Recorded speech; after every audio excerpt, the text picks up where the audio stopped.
Hi, my name's Andy Schofield, and today we're here with Jacqueline Rinehardt, and we're continuing our Where Are They Now series, where we go back and interview past presenters of Columbus Web Group. In 2019, Jacqueline talked about Confessions of an Alcoholic, and so we're going to talk a little bit more about what she's been doing since then. Jacqueline. Hi, Andy. Thank you. Thanks so much for having me again on Columbus Web Group. I'm really excited to be here. Absolutely. So in 2019, you talked a bit about there was a serious problem with overpopulation of ideas. Mm-hmm. Do you think that's still the case? Definitely. I think one thing is certain, especially with the pandemic, it gave a lot of people a lot of time to think, and there is still no shortage of ideas going on. I feel like that's, especially in this very digital world and everyone having a lot of extra time on their hands, probably more the case than ever. Definitely. Yeah. I think the pandemic definitely made it so where people spent a lot of time thinking about what wasn't working and how we got ourselves here and why Zoom wasn't great already and doing video chats didn't solve every problem they could at work. And it allowed a lot of new ideas and innovation to continue, whether they were actually executed on or remained a conversation point. Mm-hmm. And so one of the things you mentioned was sort of not just the spark of the idea, but like what happens in between and the challenges. So when you're thinking about ideas, what is that sort of that next step where you move into that challenge and sort of churning through the idea and that process look like? That's a really good question. I think so. From the Confessions of an Alcoholic talk that I did, we talked from ideation to launch and everything in between and what that reality looked like for so many people. And I think that one of the big themes that I talked about then that I'm going to echo and reiterate this time around is getting to a point where you're so passionate about solving whatever problem that the idea came to solve, and using that momentum to get yourself to a point where you can test if that is a solution. So I would say passion and caring about the problem is really something that separates an idea from a potential solution. I feel like that's something that people kind of struggle with. They have lots of ideas, and there's a lot of things they're passionate about, but what advice maybe could you give someone who's struggling to find whether they're passionate about an idea? That's a good question. I would encourage people to be really genuine about the things that they take on. The truth is, most people are working a 9-to-5, a day job. They have a lot going on, whether it's family, kids, relationships, extracurriculars. And to add a side project, which could potentially become your main source of income or way you spend your time, you need to be really conscious and genuine into how you approach those things. So just keeping your mind clear and thinking about how often it's coming up and popping up in your head. How much are you thinking about that? Is it something that has become that scratch you just can't itch, or keeping you up at night where you have to find this answer? Or is it just something that you think would be cool? I mean, and it sounds silly, but it's true. There's so many things that we chase and we solve because we don't know, and when we sit down and we think about it, it becomes more of something that we got into and now we're either seeing it through or we're just going from step to step without really thinking it through at all. And my biggest piece of advice is always have those check-ins with yourself. Be really conscious of the way you're spending your time and the way you're creating ideas and potential work for yourself in the future. Mm-hmm. And so your last talk, you were just debuting a new app that we spent a good bit of time talking about. So I wonder if maybe you could talk a little bit more about that, especially and how that's been impacted since we last talked. Yeah.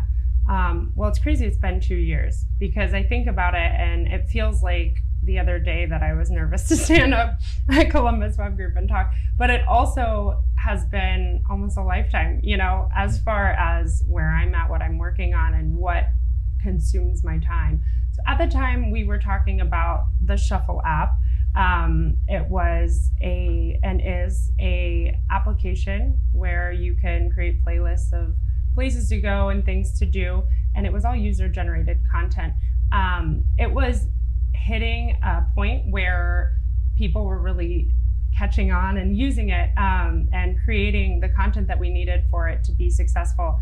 At the time we spoke last time, that had built-in assumptions of tourism departments coming on board and partnerships of those such, from city to city, that were key to continuing to get those downloads, continuing to get that content, continuing to get that message out there from new channels. At the timing that we were closing in on that and getting to a point where a city would potentially bring us on and be the one who is promoting it, tourism departments were in frantic defunding and keep the lights on state. So the pandemic really did not help to keep that momentum going. And we started to see a huge decline in downloads and content that was being created, quite frankly. So it was quite an experience. It was my first time launching a native app. So that was a download in the App Store on Android and iOS.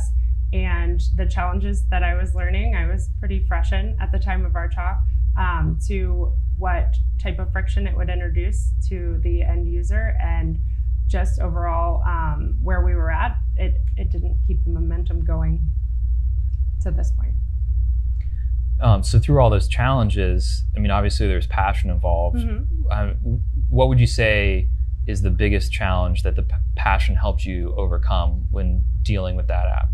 Well, I was using it all the time. So every single time I went on a trip, I would build my itinerary on there. I would share it with my friends. I would use it when we were there to find out directions to get to it. It was all of the features that made sense and was in real time, a demonstration of value. And so every single time I was thinking about doing either planning a weekend, or going on a road trip, it was another reason to open up Shuffle and start thinking about where I wanted to go and using it to build. I was using it for making decisions on dinner when I couldn't figure out, what restaurant we wanted to do. And every time that came up, which is often because I don't cook very much, I realized that I was really passionate about what it was that I built, and I care about real people's recommendations, and so that was self-validation. I'm sorry. That was self-validation that I enjoyed using it and reassuring, but the piece that I wish that I saw more was other people sharing in that and feeling those same ways every single time. But the truth is, the biggest challenge when you're creating something new is changing people's old habits. And so unfortunately, Apple came out with building something that was very similar to playlists to keep track of the different lists that you wanted to do, whether that was coffee shops or happy hour spots. And that was discouraging because people use Apple products, and if that's built into their iOS, then that's hard to compete with. Facebook had, under their events, something that came out that allowed you to do something similar to keep track of all of those lists. And slowly, we started seeing all the big players using this type of organization of locations to be core to their product. And so instead of being able to be like, hi, remember me, I'm Shuffle, and this is the only thing I do really, really well. It's almost like swallowing a pill of reality and saying, it's going to be really difficult now to get those people who are used to using Facebook every single day, are used to using their iPhone every hour, and asking them to remember to go to that app. So yeah, did that answer the question? Yeah. Okay. No, I mean, that's lots of really interesting information, especially when you talk about dealing with competitors who are the biggest in the industry, Yeah. and talking about, how many ideas there are in the industry or just in general. And how many places they touch, it's wild. So throughout that whole process, what aspect of that process most interested you?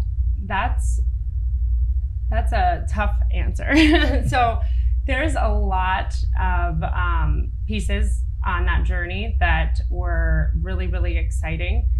One of them, thinking about the behavior of the end user. So getting to look deeper into the psychology behind how people are planning travel, how people are making micro decisions when it comes to where to get coffee or where to have a drink, and what types of planners there are for organizing vacation.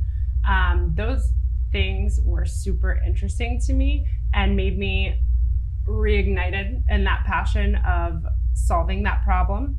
I also really enjoyed the trial and error. There's something about being an appaholic, like I said, that is becoming obsessed with iteration and going from, okay, this didn't work. How do we pivot? How do we pivot?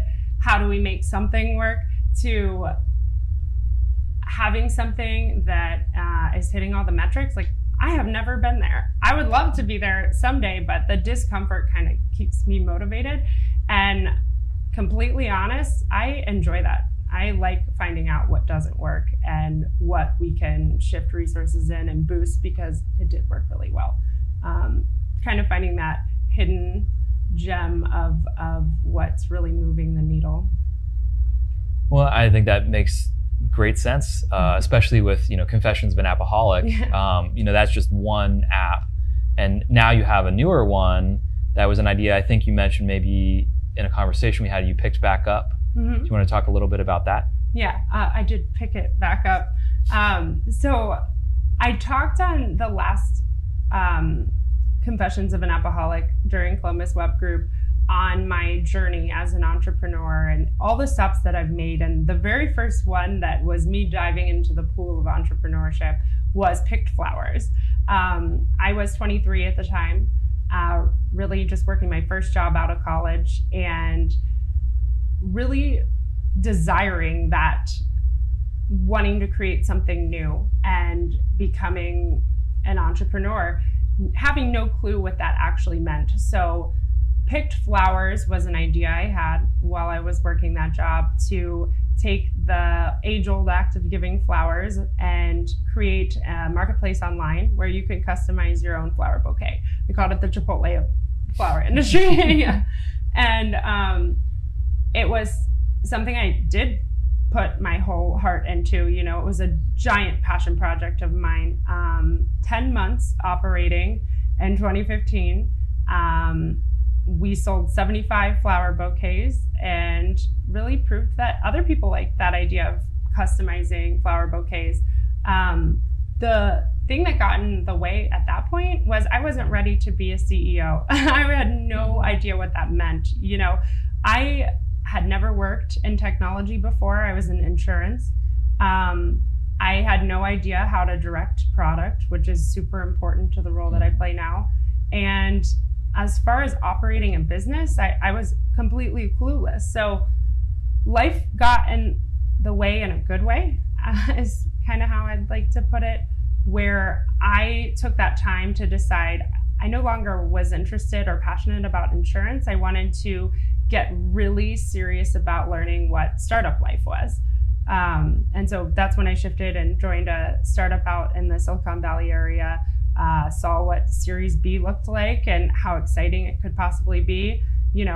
Saw people riding their scooters from meeting to meeting, all the cliches, and decided that the longer I could make myself in that environment, the more I could pick up from it and try it again later in life. So here we are now. Well, and in your past talk, you talk a lot about validating ideas, and so you've had multiple of these ideas. You started it, you sort of got that validation, and then put it on the shelf, and now you're bringing it back. How often does that type of thing happen in this process? I think that there is a time and a place for everything. For instance, picked flowers, I wasn't ready, but it never was that people didn't like it or the idea didn't work or the florist wasn't happy. There was no gaping hole there. It was more an experience and the desire to do better later. So this one is an easy one to say, yeah, I picked it back up and here we are 3 weeks into a pilot. But the truth is timing is really, really important. Over the pandemic, flowers got way more relevant than they had been in the past, decade. The act of giving flowers was replacing that person-to-person way of sharing sentiment and expressing, and people needed that more than ever. So they were drawn to the act of giving flowers again. So it became more relevant, it became more important, and the business model that I created back in 2015 was already attaching the meanings of flowers to the message that you give. So for instance, the bouquet I have sitting here, the card that comes with it would tell me exactly what a sunflower means, and pink lilies, and yellow alstroemeria, and snapdragon. So that is something that went along with the way that flowers were being reintroduced to society and how they were being used during the pandemic. And so that was really encouraging and a reason to pick it back up. Plus, I had a little more experience under my belt at that time. But things like Shuffle, for instance, with having Apple and Facebook and other giants in the space incorporating some of those core features to that product, it doesn't make sense to keep innovating on that one, keep building it out. It's going to be too high of a hill to climb to be able to win some of those users back. So that one, we end up sunsetting, and that's okay.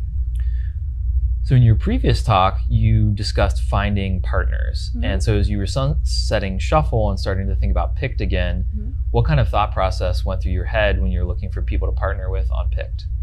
That's a really good question. And partners are always going to be something that are on one side super, super important, but on another end, you have to be really careful. And I know I talked about that in the last conversation that we had. This time around, one thing that I've noticed, and quite frankly, it's been in the past couple of weeks, is venture capital. So I'll start there. That was one of the partnerships that we discussed the last time around. This time we did raise a pre-seed round of funding for Picked. And so I got involved with a venture capital firm who led this round and has become our investor. That partnership is going amazing. And it was really cool to kind of check that off of my career bucket list, if you will. But in fundraising and introducing myself to this world, you have this natural habit of going to what makes you feel comfortable. So in that case, I have a network of people in that space. And so when I realized we need funding, which is usually urgent and immediate and way too late, then naturally my comfort levels say, okay, all these people, go talk to them. And I'm not looking outside of the box to who could be the best partner for us in the stage that we're at, being really early. Like I said, we're 3 weeks into our pilot program here in Columbus, Ohio. What kind of interests align? As far as venture capital goes, there is a wide appetite for what they want to invest in, whether it's crypto, whether it's edutech, whether it's, anything. And so having the business that we do, I'm trying to be very cognizant that I'm aligning ourselves with investors who can help us achieve what's next and help us stay passionate and share in that passion and motivation that's going to get us to the next level. And so we've been lucky to have one investor that's very, very strong, but as we're looking for more funding and continuing down this journey, it's been a daily reminder, and one of those things that I get myself to, okay, check in and realize you need to look for 10 more people in this space before you go and follow back up with all the people that you already know, if that makes sense. And so I think that's really important from a partnership standpoint. So if you were looking at, in your case, pre-seed, what would be one thing that you would offer as advice to another entrepreneur who's also at the same point when they're looking for their pre-seed investor or their partner, early partners? Yeah. It feels really weird giving advice on this because I'm always looking for it. So take it with what you will, because everyone's journey is different. But I think it's really important to remember that everyone's going to tell you you're too early.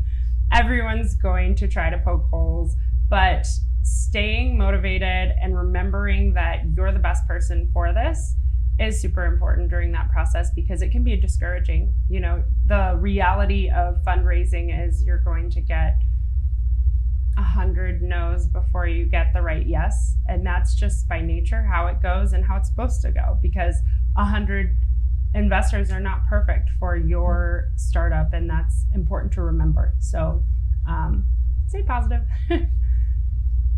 So one of the things you talked about in your last talk was the misconceptions around viral success. It's very easy to see something go viral on the internet and blow up, and it can make it seem, like it's all too common. And I know these kind of impacted you. You expand on how that impacted you? Absolutely. I think setting an example and transparency around what success looks like in an early stage startup or in any type of venture is super important. It's true. There's so many examples of success that seem and that are positioned to be immediate and overnight and gigantic.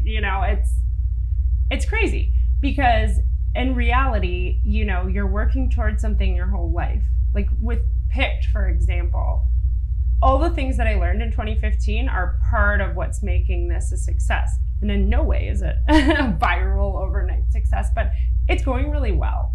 And, the amount of hiccups we are keeping low and orders are being filled. And I'm really happy with the way our pilot's going. However, this is years in the making, not just for V2 of Picked, where I found my co-founder a year ago. But that's one point. I met my co-founder a year ago. We've been working on this very, very consistently ever since. And about 9 months ago, we hit probably a full work week outside of our full work weeks, Wow. Dedicated to this. The passion is there, the motivation is there, and everything that we've been able to build from that point on is all rolling out at once. So it seems like it's this, oh, look what we did, but it wasn't overnight. It was very much a thoughtful, planned process that took relationships. It took networking. It took partners to fill gaps that we had exposed. It took finding that there were gaps, and all those things I think are important to highlight and talk about and be open and honest about, because this stuff takes time always to get to the beginning of something. Like our chapter is just starting, but it's something that I find super important. So when you think about Picked in 2015, and when it was sort of winding down, wrapping up, or however you want to phrase it, at that point, did you consider it a failure, or was it something else? No, I talked about it at every job interview I had. It was something that was really special to me, exciting, important, part of the story.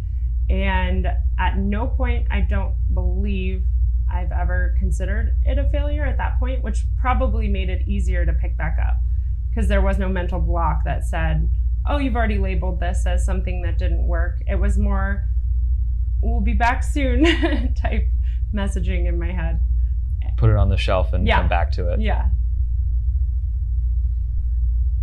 So if you think back to Picked, Shuffle, any of the other projects you've worked on, which do you think you would be most proud of? I'm proud of growth. So I'm proud of the opportunity mostly to get to try multiple things. I think that's really unique. I work with a technology innovation company, and they believe in entrepreneurship and support it. So I've been very, very lucky that Tyvara has allowed me to try and use my free time, and doesn't feel, insecure or worried about where I'm going to end up, because I think they see it as a positive, and that whatever skills I'm learning along the way are going to positively impact my role there. And so that opportunity is something I'm really, really proud of, which I think was your question. And overall,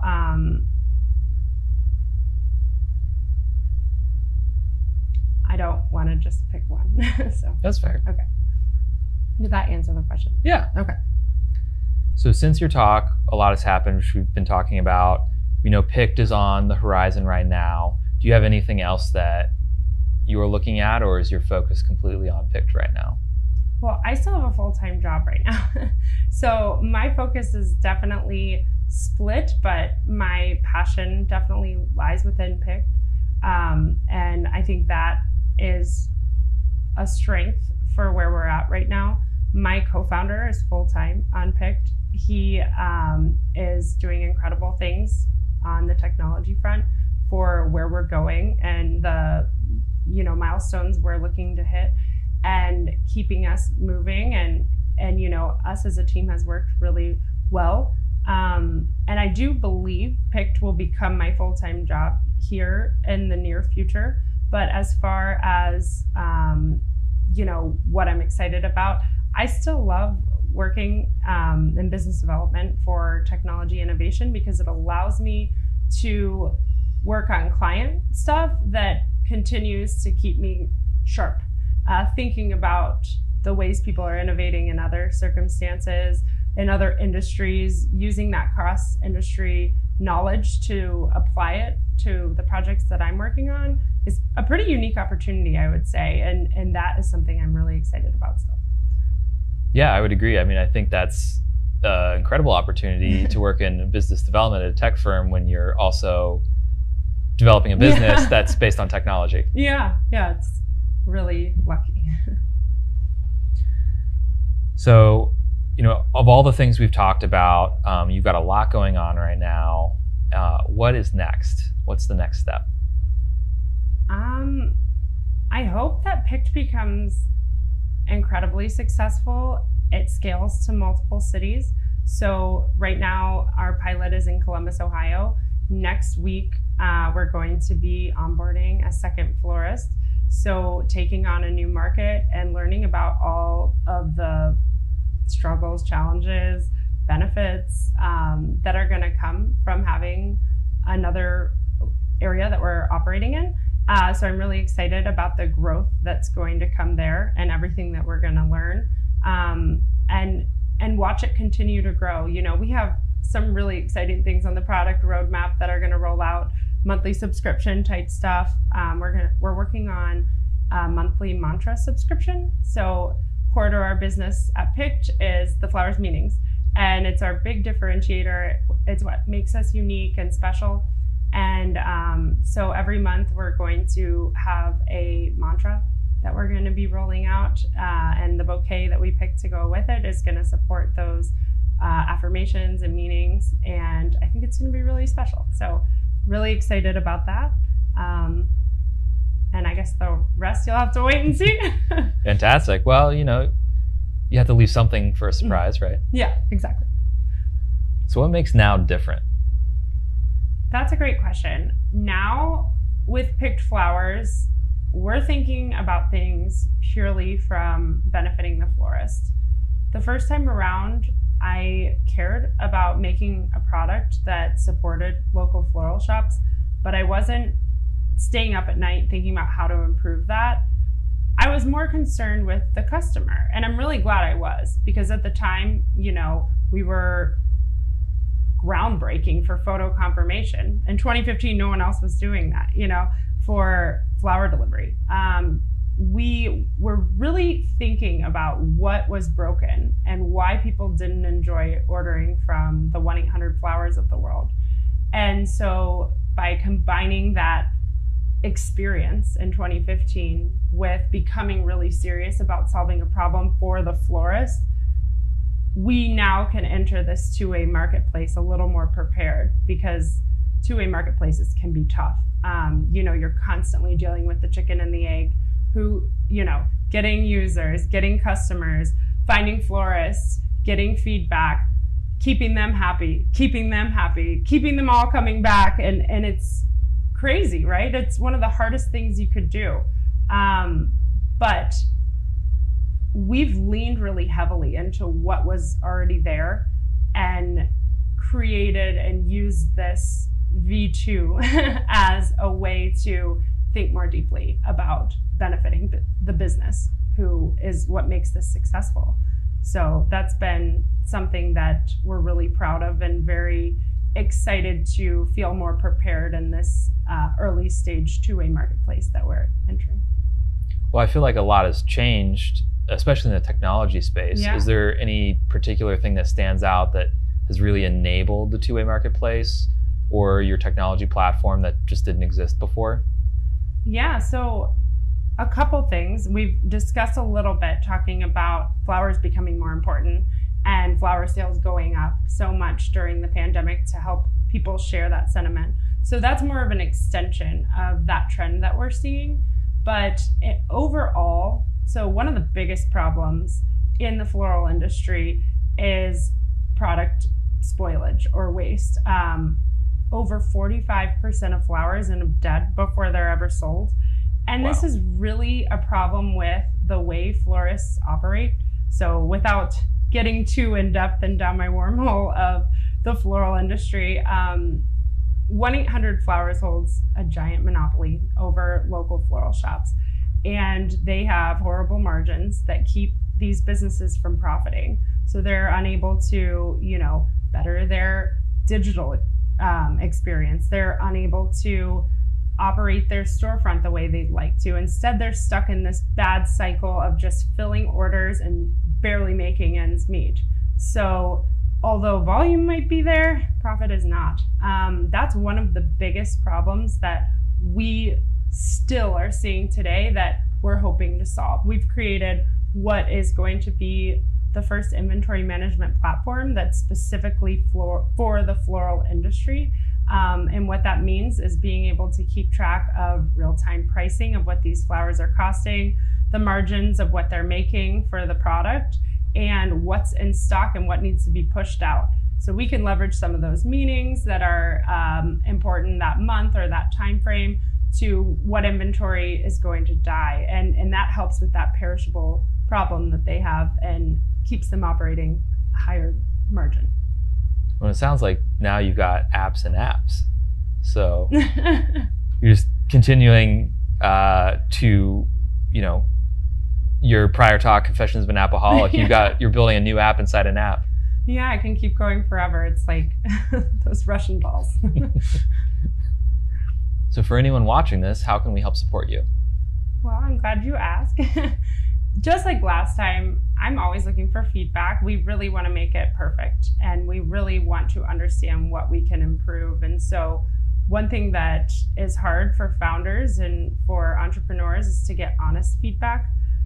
Too many people worried about too many feelings, and business is not about feelings. So I'd love honest feedback, honestly. So if people could check it out, give their input, that would be the most helpful thing at this point. Awesome. And before we wrap up, is there any final thoughts you would want people to know? Yeah, I just want to remind entrepreneurs everywhere to stay positive and keep trying and not be afraid to pursue their ideas all the way. Fantastic. Thank you. So Jacqueline, thanks again for joining us on the next edition of Where Are They Now? It's been great chatting with you today. Thank you, Andy. If you'd like to learn more about picked flowers, you can find them online at pickedflowers.com, PICKD flowers.com. Thanks for joining us.